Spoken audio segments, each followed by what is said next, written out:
নমস্কার বন্ধুরা, আজ আমি আপনাদের সাথে শেয়ার করব অসম্ভব মজাদার একটা পিঠের রেসিপি। দেখতেও যেমন সুন্দর, খেতেও তেমন ভালো। তো আজ আমি করব কদম পুলি। তো কদম পুলি বানানোর জন্য লাগবে আমার এই নারকেল কোড়া রয়েছে, আর একটু চালের গুঁড়ো, আর দেরাদুন রাইস আমি 15 মিনিট আগে ভিজিয়ে রেখেছিলাম, অল্প একটু জল ঝরিয়ে রেখে দিয়েছি।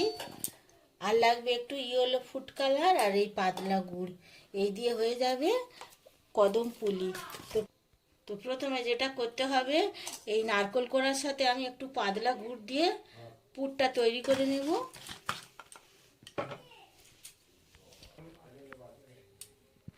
পুরটা তৈরি হোক, আমি বসিয়ে দিয়েছি একদিকে কড়াটা, আর একদিকে একটা ওভেন জেলে আমি একটা কড়াই বসিয়ে দিয়েছি।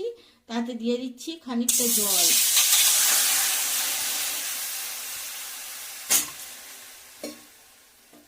আর দিয়ে দিচ্ছি একটু পরিমাণ মতো নুন, আর আমি দিচ্ছি একটু ইয়েলো ফুড কালার।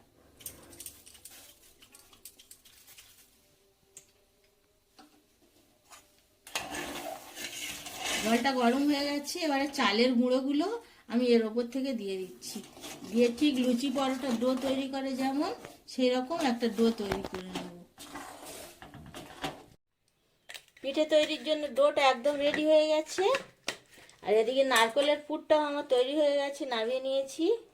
এবারে যেটা করতে হবে, কদম পুলিটা বানাতে হবে। তো তার জন্য এই ডো থেকে কিছুটা আমি খামি কেটে নিয়ে নিলাম গোল আকারে।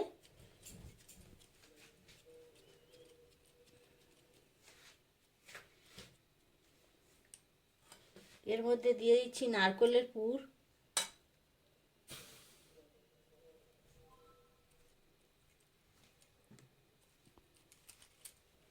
আবার আমি গোল করে নিচ্ছি।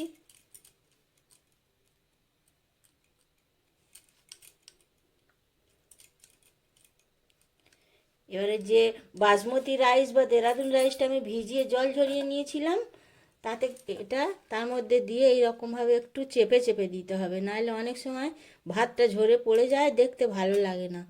তো সেই জন্য একটু চালটা দিয়ে একটু এরমভাবে চেপে চেপে নিতে হবে।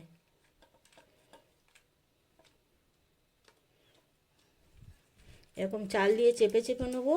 আর এই জালি থালা আছে, এই জালি থালার ওপরে আমি একটুখানি তেল, খুব সামান্য একটু তেল হাত দিয়ে ব্রাশ করে নিচ্ছি।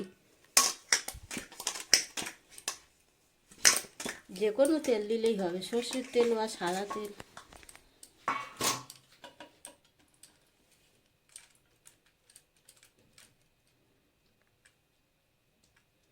এরকমভাবে চাল দিয়ে একটুখানি চেপে চেপে দিয়ে এই বলগুলো এই জালি থালার ওপর আমি রেখে দিলাম। আবার একটা ওই রকম খামি নিয়ে গোল করে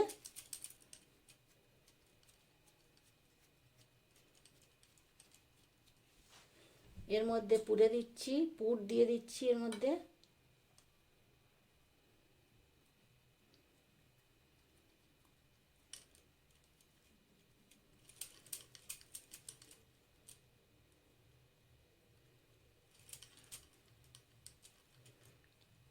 আবার এই ভেজানো চাল দিয়ে এরকমভাবে চেপে চেপে নিয়ে থালার উপর রেখে তারপরে আমি কি করব দেখাচ্ছি। তো এরকমভাবে আগে আমি সবগুলো করে নিই। পুলিগুলো সমস্ত বানিয়ে নিয়েছি, আর এদিকে পুলিগুলো ভাপিয়ে নেব, সেজন্য আমি ডেকচিতে জল বসিয়ে দিয়েছি, জল ফুটছে। এই জলের ওপরেই আমি এই জালিদার ডিশটা দিয়ে দিলাম, দিয়ে আর মিনিট 10 থেকে 15 মিনিটের মধ্যে আমি ঢাকা দিয়ে দিলাম।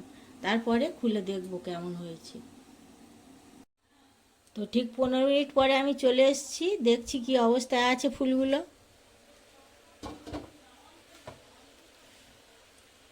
খুব সুন্দরভাবে তৈরি হয়ে গেছে কদম পুলি।